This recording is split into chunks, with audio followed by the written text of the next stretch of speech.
السلام علیکم ورحمۃ اللہ وبرکاتہ۔ ناظرین کرام، بہت ہی مختصر وقت میں ایک اہم ترین چیز آپ کے ساتھ شیئر کرنے جا رہا ہوں، وہ ہے کہ میت کو غسل دینے کا طریقہ۔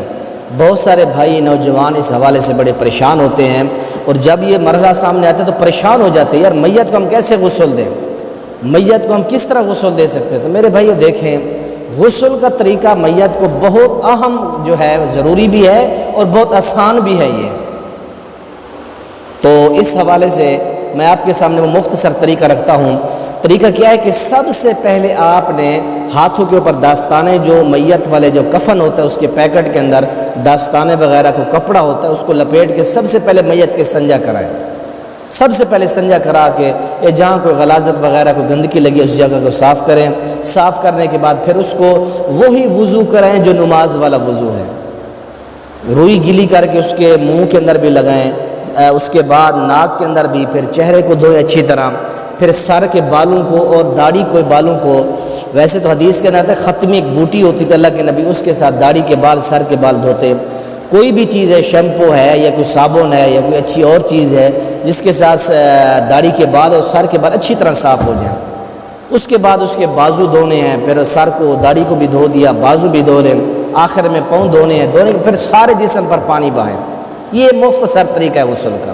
اور یاد رکھیں، میت کو غسل دیتے وقت اس کا سارا جسم برہنہ نہ کریں، اتنا حصہ آپ ننگا کریں، کھولیں جتنا حصہ ایک بندہ کسی اور کے سامنے کھول سکتا ہے۔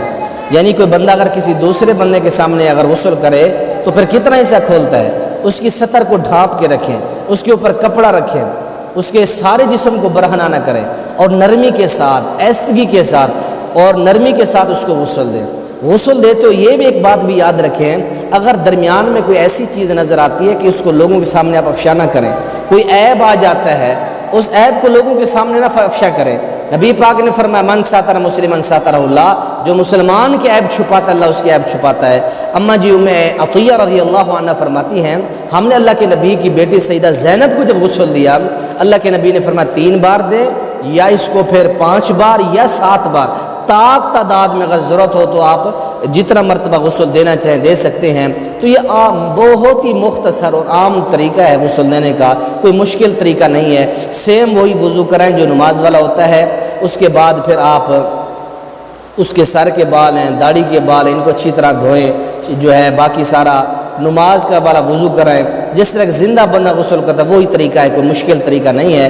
اللہ تعالیٰ سے دعا، اللہ تعالیٰ ہمیں اس نبی کا جو طریقہ بتایا ہوا ہے اس کے اوپر عمل کرنے کے اللہ توفیق دے۔ اب لوگوں نے علاقوں کے اندر مخصوص علماء رکھے ہیں، بھی ہمارے میتوں کو فلاں بندہ غسل دے گا۔ ہر بندے کو اس قابل ہونا چاہیے، ہر بیٹے کو اور ہر بیٹی کو، خواتین کے لیے خواتین بھی تیار رہے، مردوں کے لیے ہر مرد تیار رہے، نوجوان چھوٹا بڑا ہر عاقل بالغ مسلمان وہ غسل دینے کی صلاحیت اپنے اندر رکھے۔ اللہ تعالیٰ عمل کی توفیق نصیب فرمائے۔